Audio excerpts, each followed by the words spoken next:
स्वार्थ आणि मोठेपणा सोडला की आनंद देता येतो आणि घेताही येतो.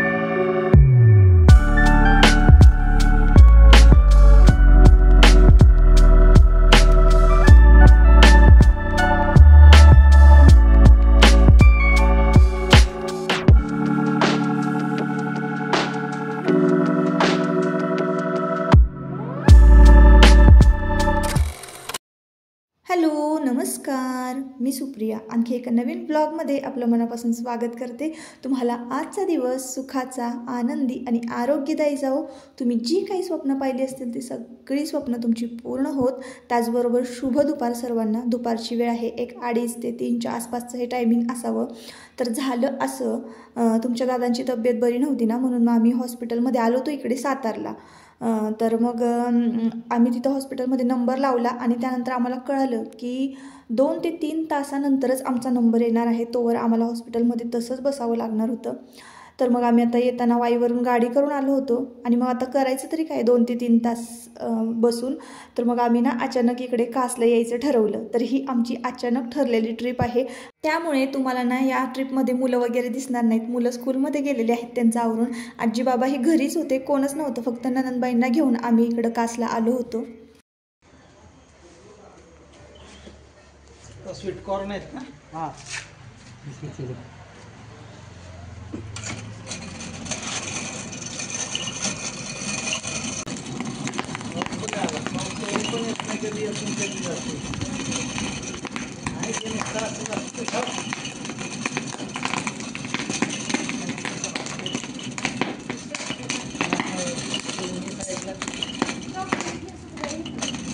कसलं भारी भाजलं.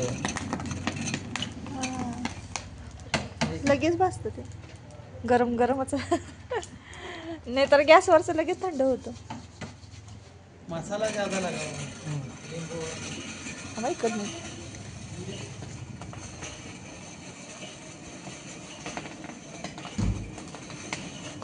तर गणपती बाप्पांचं नुकतंच विसर्जन झालं होतं.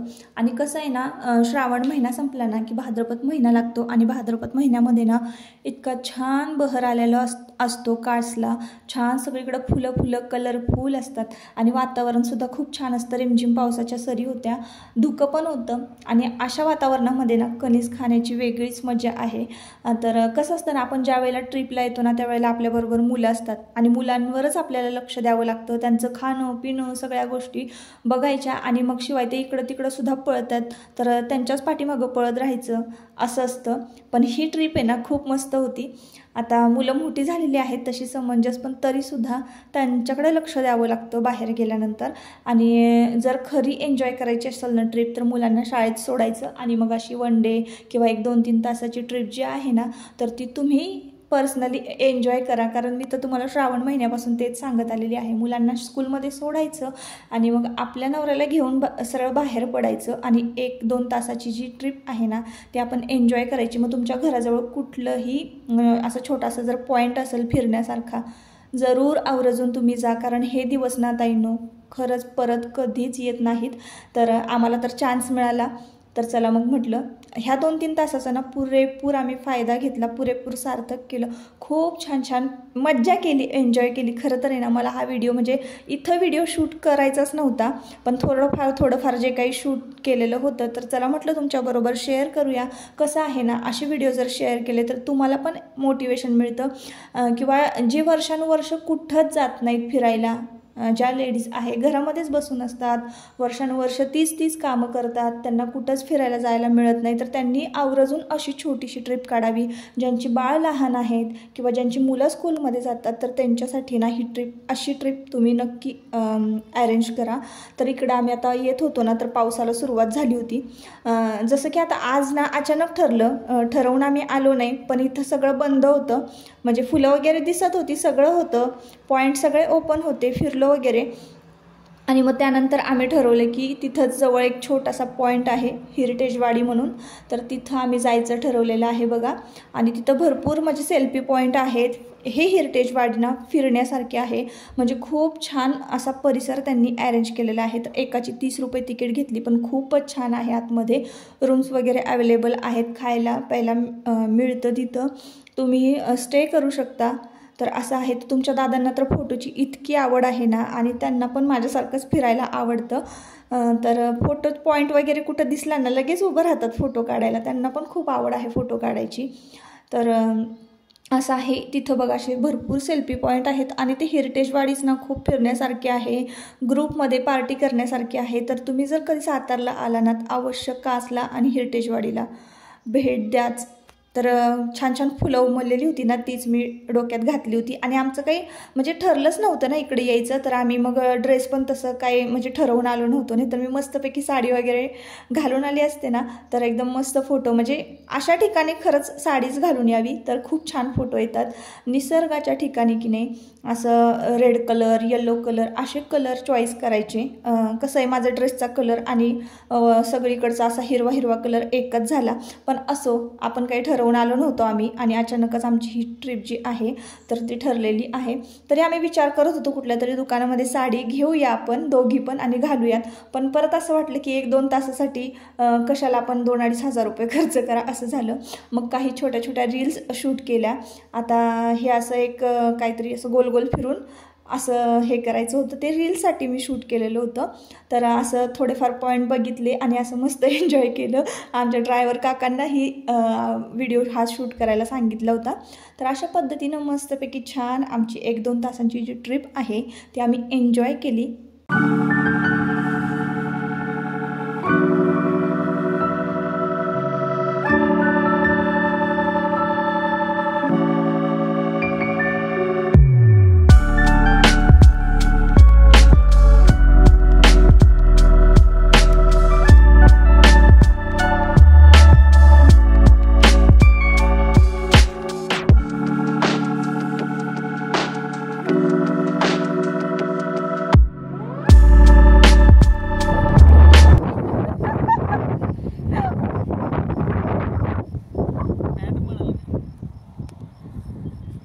बघा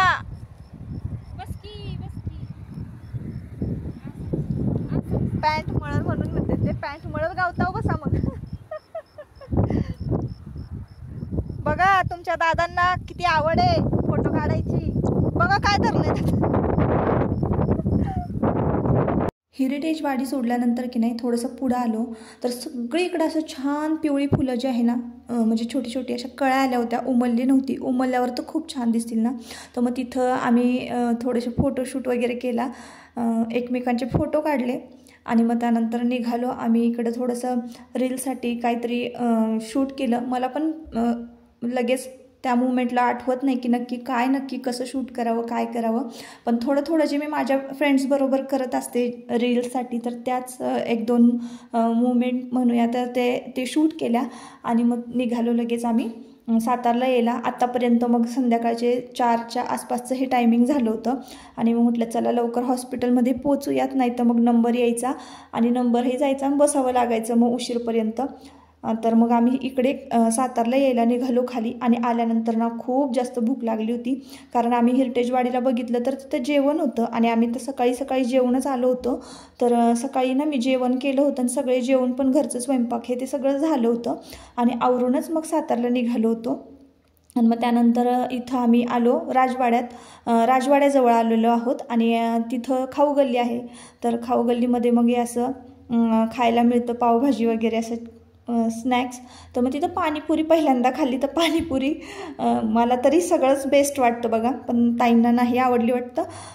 म्हणजे पाणीपुरी कांदा वगैरे नव्हता, टोमॅटो नव्हता, साधी सिंपल होती पाणीपुरी. मग त्यानंतर आम्ही पावभाजी घेतली आणि मग पावभाजी अशी पोटभर खाल्ली. त्यानंतर पोहोचलो हॉस्पिटलमध्ये चेकअप वगैरे झालं तुमच्या दादांचं आणि मग लगेच घरी जायला निघालो. घरी जाईपर्यंत ना अंधार झाला होता, म्हणजे उशीर झाला होता, 7:30-8चं टायमिंग झालं होतं. घरी गेल्यानंतर सगळं आवरलं, पुन्हा एकदा फ्रेश झालो आणि मग आलो वाईच्या गणपती बाप्पांची आरस बघायला. तर हा जो गणपती बाप्पा मी तुम्हाला दाखवते तर तो नवसाचा गणपती आहे. तर इकडं बघा, आता हे तुम्हाला जो गणपती दिसतोय त्याच्या पायातले तोडे वगैरे पाहत असाल, नवसाला पावणारा हा गणपती आहे. आणि एवढं सगळं सोनं आहे ना, संपूर्ण धोतर, पैंजण जे आहे थोडे चांदीचे होते, धोतर सोन्याचं होतं. हे सगळा जो मंडप आहे म्हणजे हे तर सगळं चांदीचं आहे आणि सगळं जेवढं काही गणपती बाप्पांच्या अंगावर आहे ना ते सगळं सोन्याचं आहे. आणि जोपर्यंत अशा माणसांच्या मनामध्ये आशा अपेक्षा सन 1659 आदिलशहाचा हुकूम घेऊन अफजल खान निघाला. मोहीम होती छत्रपती शिवाजी महाराजांचा खात्मा करण्याची. महाराष्ट्राचं आराध्य दैवत छत्रपती शिवाजी महाराज. अफजल खानाचं प्रचंड मोठं सैन्य, समोर छत्रपतींचे मोजकेच मावळे. तरीही महाराज निश्चिंत होते, कारण त्यांच्या सोबत होते त्यांचे एकनिष्ठ हिरे. अशाच हिऱ्यांपैकी एक, ज्यांनी प्रतापगडाच्या रणसंग्रामात खानाच्या भरमसाठ सैन्याची कत्तल केली आणि सन 1670 साली कन्हेरगड राखला. असा इतिहासातून थोडा दुर्लक्षित राहिलेला, स्वराज्य रक्षणासाठी झुंजलेल्या एका अज्ञात मावळ्या ही कथा.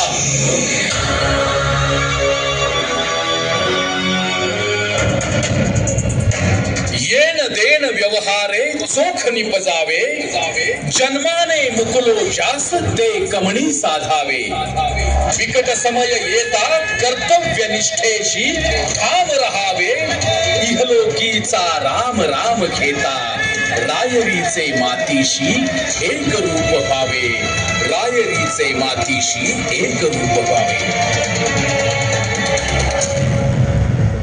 आपल्या प्राणांची आहुती देऊन स्वराज्य जपणाऱ्या या अज्ञात मावळ्याचं नाव आहे रणमर्द शिलेला रामजी बांगेरा.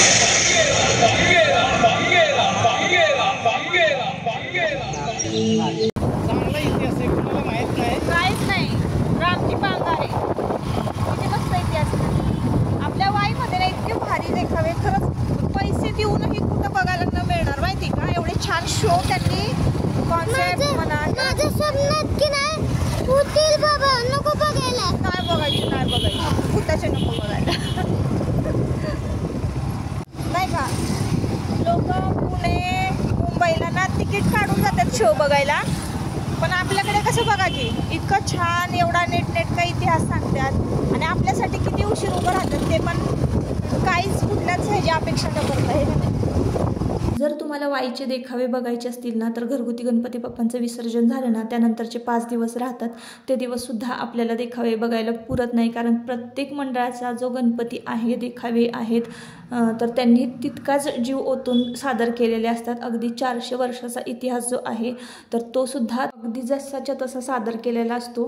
तर खूप म्हणजे इतिहासप्रेमी जे आहेत ना त्यांनी हे सगळे देखावे बघावेत. चला तर मग ताईंनो, आता व्हिडिओचा इथं शेवट करते. आजची अचानक ठरलेली ट्रिप तुम्हाला कशी वाटली आणि गणपती बाप्पांचं वाईतलं तुम्हाला दर्शन घडवलेलं आहे ते सुद्धा कसं वाटलं नक्की कमेंट करून सांगा. चला बाय बाय.